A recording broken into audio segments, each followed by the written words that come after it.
आज हम लोग पढ़ेंगे लाइन के बारे में। लाइन क्या होती है, लाइन सेगमेंट क्या होता है, रे क्या होता है। जैसा कि मैंने पूरी डेफिनेशंस यहाँ पे लिख रखी हैं, आप देख सकते हैं, पढ़ सकते हैं, मगर मैं आपको समझाता हूँ। लाइन कुछ नहीं होता है। लाइन का कोई एंडिंग और स्टार्टिंग पॉइंट नहीं होता है। इसमें काफ़ी सारे पॉइंट्स आते हैं कि इधर भी कितनी भी बढ़ाई जा सकती है और इधर भी कितनी भी बढ़ाई जा सकती है। लाइन का ना ही कोई स्टार्टिंग पॉइंट है और ना ही कोई एंडिंग पॉइंट होता है। लाइन का जो डिनोटिंग साइन होता है वो भी इस तरह से होता है। इसका मतलब जैसे कि ऊपर लगा होता है लाइन ए बी।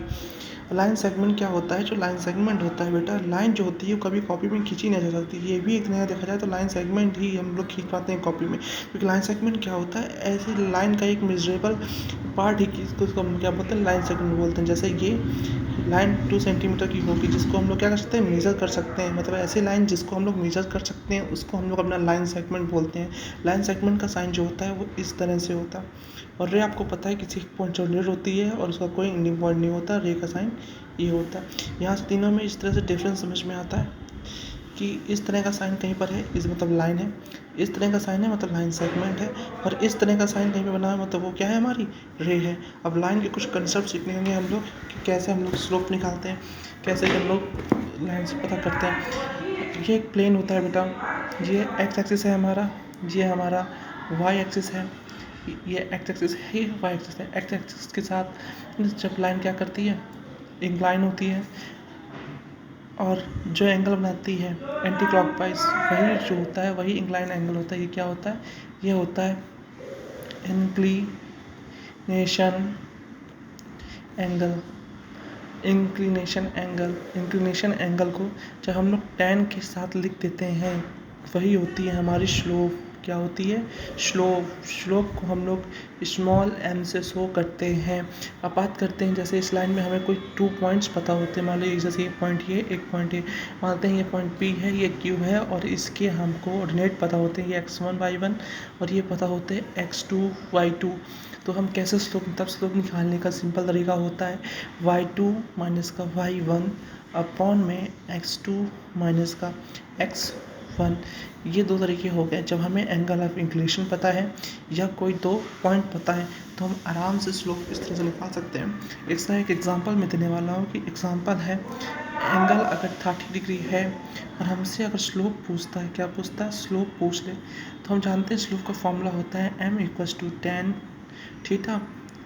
tan की जगह हम जैसे ही 30 पुट करेंगे, tan 30 और tan 30 की वैल्यू आपने याद रखी होगी 1/√3 हमारी स्लोप हो जाएगी आंसर।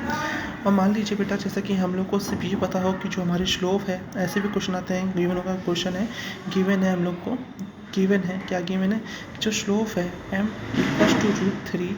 आपसे एंगल ऑफ इंक्लिनेशन भी पूछ सकते हैं, तब भी आपको यही फॉर्मूला क्या करना है, काम पे लेना है। तब भी आपको यही फॉर्मूला काम पे लेना है। कैसे, क्या आप लिखोगे, ये कि वी नो दैट,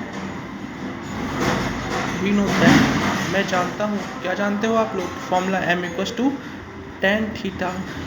m कितना है बेटा, √3 = tan थीटा। आप लोगों ने शायद ट्रिग्नोमेट्री पढ़ रखा होगा, ये किसकी वैल्यू होती है tan में, tan 60 = tan थीटा। यहाँ से क्या हो गया, कंपेयर हो गया और यह आया थीटा = 60। मतलब एंगल ऑफ इंक्लिनेशन यहाँ पे क्या होगा, 60 डिग्री का होगा। अब मैं एक छोटा सा एग्जांपल पढ़ लेता हूँ। जब हमें क्या पता होंगे, जब हमें पॉइंट्स पता होंगे, और पॉइंट्स पता होंगे, जैसे ये क्वेश्चन में ले रहा हूँ, मैं लिया, मुझे पॉइंट्स पता है, एक P पॉइंट है जो मुझे दे रखा है 2,3 और एक Q पॉइंट है बेटा जो मुझे दे रखा है, क्या दे रखा है 6,2। यहाँ से मुझसे स्लोप पूछते हैं और एंगल ऑफ इंक्लिनेशन पूछते हैं, तो हम कैसे निकालने वाले हैं, तो दोनों को हम देखते हैं।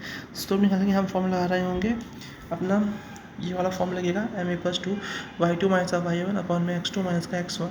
यहाँ पर हमें दिखा, ये रहा हमारा y2, ये है y1, y2 - y1 और ये है बेटा हमारा x2, ये है हमारा x1, x2 - x1। सॉल्व किया होता है -1, नीचे आता है 4। तो m = स्लोप आ चुकी है हमारी यहाँ से -1/4। अब आपको मैंने जो वहाँ पे एंगल ऑफ इंक्लिनेशन निकालना सिखाया था, एंगल ऑफ इंक्लिनेशन निकालना सिखाया था, आप उसको यूज़ करके यहाँ से एंगल ऑफ इंक्लिनेशन क्या कर सकते हैं, निकाल सकते हैं।